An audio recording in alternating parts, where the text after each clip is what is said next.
This week on the Late Apex, we talk through iRacing's 2023 Season 1 build, and coming to Apex Racing TV, the Pro Sim Racing Sprint Championship Series.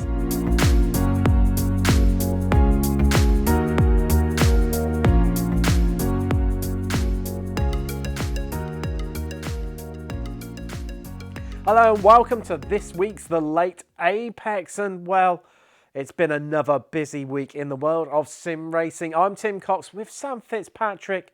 Shall we have a quick blast through? Let's go for what's been happening this week.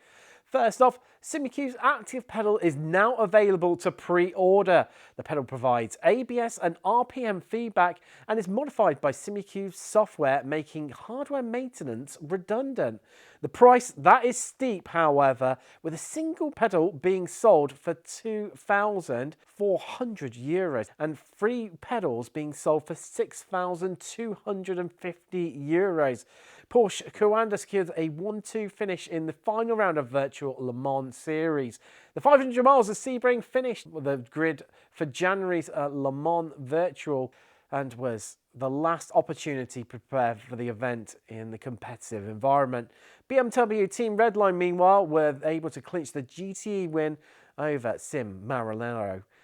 And Ian Bell, he's announced he's going to establish a new studio, Straight for Games. The former Simbin and Slightly Mad Studios CAO has helped create the GTR and Project Cars franchises. Coming along in 2024 will be GTR Revival. And, well, of course, the 2022 Sim Racing Expo that's been happening this week in Nuremberg, with many sim racing hardware producers revealing new products to be released in 2023. You can catch our episode next week on the Late Apex, where we'll be going through much more detail exactly what the outcome was, all the new products. But Sam, let's talk about iRacing 2023 Season 1 build. There's loads of changes. You know, we've got damage model changes, we've got tyre model changes as well, because iRacing constantly changing the physics of the circuits as well. But we have picked out what we think are the biggest ones, so we're not going to go through everything, but these are what I feel like are the biggest ones. I was going to say, we haven't picked out. You've picked them out, and I'm going to be highly critical about them. Exactly. So I think the sixth most significant change, and I have given this change a rating of 5 out of 10. Don't ask me about the parameters. 5 out of 10. The new, and this isn't confirmed, I will just add, this is not 100% confirmed, but the 2022 Mercedes F1 car, the W13 Performance. I'm a big F1 fan, Tim. However, I do not care for this car. It seems inevitable it is going to die. We saw last year the 2021 car died. I don't know why this one's going to be any different. I'm going to be skeptical to even buy it personally. You know, it's an F1 car. I think it should be, you know, noted, but is it going to do anything on the sim? Is it going to be used? I don't think so. I don't know what you think. As much as I don't want to agree with you, Sam, I wholeheartedly agree with you on that one. We saw as you mentioned, the W12 came along. I was there for the very first race that it went official. The first race, it was at Spa, midnight GMT. There were well over 1,000 people queued up to enter that race. And from that was its peak. And it's been downhill ever since. It's lucky it gets across into 2 splits nowadays. I don't think there's really any hype about it, honestly. No. People have forgotten that it's going to be added. I don't think it's going to be added. If I want to drive a high-performance, a single-seater, I'm going for the IR18. It's a brilliant car. Better than any F1 car, I think, in the sim. So I'm going to be driving that. So right, I'll give you that one. Don't think it's going to do anything, unfortunately. Now, what I've given a 6 out of 10 is the Toyota GT86. This is a free car added. Tim, I was thinking of actually rating this high, but I gave it a 6. Just because I love the MX-5 so much. I think the MX-5 is fantastic. I think the GT86 might be a replacement for it in the Rookie Series, which I'm a bit concerned about. Honestly, I like the Mazda so much, as I say. But this is nice for iRacing to bring a new free car and something that's going to be very accessible for everyone on the service. And I think you've been a bit stingy there. We're coming to Christmas. You've been a bit like Scrooge. I think it could be an absolute riot. But remains to be seen. It's great that it's free. Who doesn't love a freebie in life? Next up, for me, also getting a 6 out of 10, is the Virginia International Raceway Rescan. The old one will be free. It's unclear whether iRacing are going to make the new one free. I like VAR. I know some people absolutely hate it. I love the fact that it's got like 80 odd corners and it's only, I know, 3 miles long. It's insane the amount of kinks it has. It's a proper driver's circuit. And I think after years of driving on this awfully like graphically modelled VAR, it'll be fascinating to see what this fresh version looks like. Well, of course, the oak tree will be gone because that no longer exists after that got hit by a lightning strike a few years ago. Next up, 7 out of 10. This one will not be mentioned by anyone, but I love this change. 60 car circuits. Now, I'm a league admin. The amount of times, you know, we've been putting on, for example, Alton Park or Donington Park on a schedule and then thought, no, we can't put it on a schedule because if we have more than 50 odd cars, we can't go there anymore. iRacing are going to be adding dozens, is what is being said. Dozens of tracks will now have 60 pit stalls. This could totally transform Alton Park, which currently is limited to 42 cars, up to 60 cars. Imagine that, Alton Park. Suzuka West, a brilliant circuit, but only 5 pit stalls. If that has 60, brilliant circuit. Again, it's going to make potentially several new circuits actually drivable because you can have more than 20 cars on it. You and Suzuka West, you're desperate for that to get more loving, aren't you? Absolutely desperate. Go on then, hit me up. What's the next one, Sam? Number 8, and I think this will be many people's top, the BMW LMDh Hybrid V8. It is the first hypercar which has been added to iRacing. The P2 obviously is very popular, and I can honestly see a lot of the P2 customers go over to this higher class, you know, looking for something a little bit fresh. It's funny you mentioned that, Sam. I've spoken to quite a few people in and around the iRacing community, and there is a lot of hype for this car. There is no denying on that one.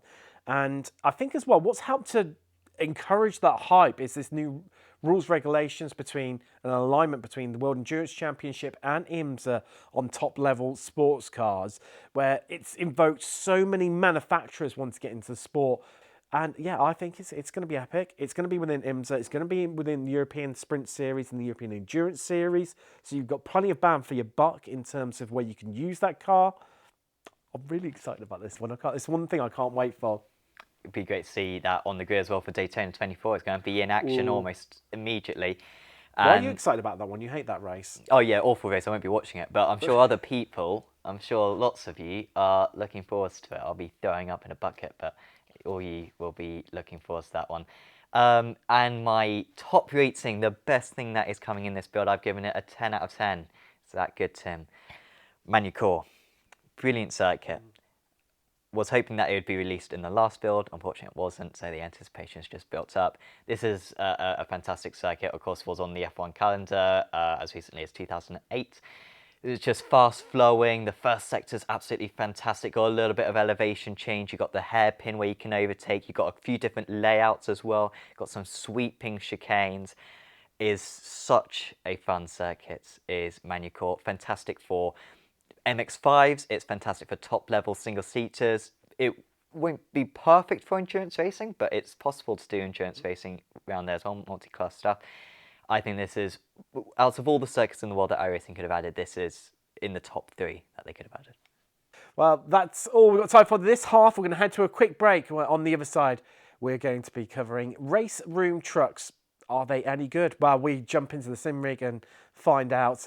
And also, we're going to be talking about the broadcast coming here up on Apex Racing TV, the Pro Sim Racing Sprint Championship Series. We'll see you on the other side.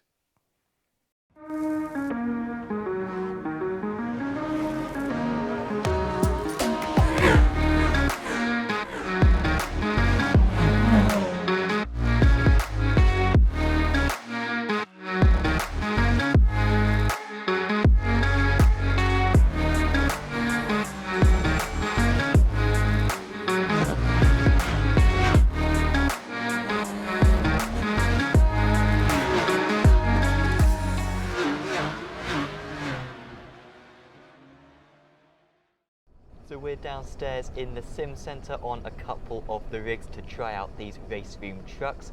We're going to have a 1-lap shootout for this Sam versus Tim. We are at Portimao circuit. We've done a little bit of practice, but Tim, This is when it matters. Shall we jump into it? I think we should do indeed, Sam. And, well, are you ready? I am ready. Right. 3, 2, 1, go.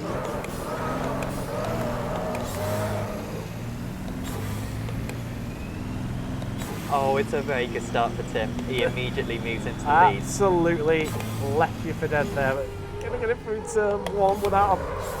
But these things love to understeer. Which is odd because they have no weight over the rear whatsoever.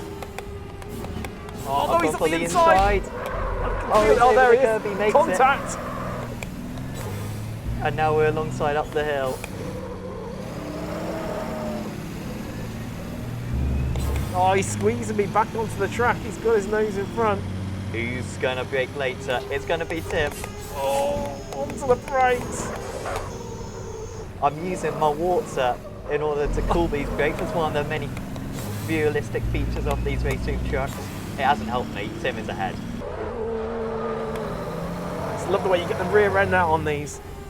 Now, one of the things you have to make sure you don't do in this car is take too much curve, because they will easily flip. Oh, he's on the inside. And he's... He stole Why through. is he braking there? He's slithered my way past. Oh no, but he's gone deep. He's gone very deep. Back in front, I think. Yes. Oh, the understeer's real.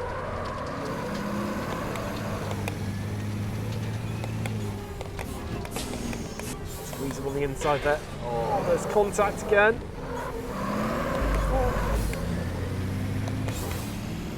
Just 2 more corners to go. It's going to be a race to the line. Oh, he's very early on the power. I've got to cover off the inside line. He's gone to the outside. What can he do with it? He's got a terrific run. Oh no, but he's come back underneath. They're going for the switchback. Oh, There's he gives him a contact on the bump. way through. Muscles on the inside. Oh, he's going to be able to storm his way through, I think. Oh, yes.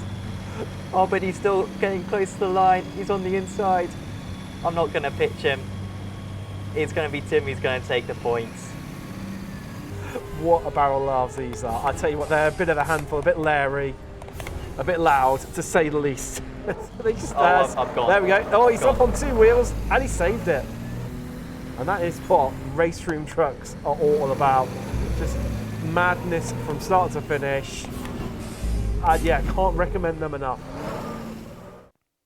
Well, Sam, that was a lot of fun. And RaceRoom, a sim that I haven't really driven too much of compared to R Factor and iRacing, but having driven those trucks, it might convince me to invest a bit more time into it. Yeah, it was a lot of fun. I thought driving those RaceRoom trucks, do recommend giving them a go. I believe it's just $4 in order to get yourself a truck. So you may as well give it a try. It's certainly very different to any other racing I've done.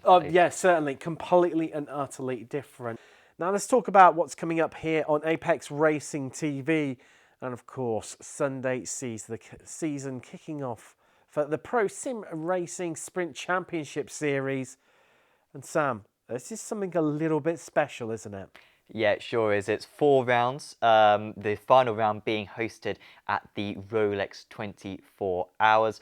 And the top 4 in the championship after the opening 3 rounds will be sent over to the Rolex 24 to race whilst the 24 Hours is going on. It's a very competitive championship, Tim. £10,000 worth of prizes. We've got 32 drivers. We've got some of the best teams in the world taking part, Tim. We've got the likes of Apex Racing Team, Coanda, R8G, Red Bull Esports as well. And so it's going to be mega competitive, like one of the most competitive championships you're going to see in esports, because they're all fighting for those places at the Rolex 24 along with £10,000 in prizes. Oh, definitely, who wouldn't have that up for grabs? And it's a bit of a unique format, isn't it? 'Cause it's 32 drivers, but there's an elimination format and part of the championship too. Exactly, yeah. So in each of the rounds, we're going to have 32 drivers starting, and then that's going to be whittled down to 16 for the quarterfinals, and then 8, and then 4 for the final, and then those 4 drivers will then do a best of 3 races, and whoever scores the most points wins the round overall.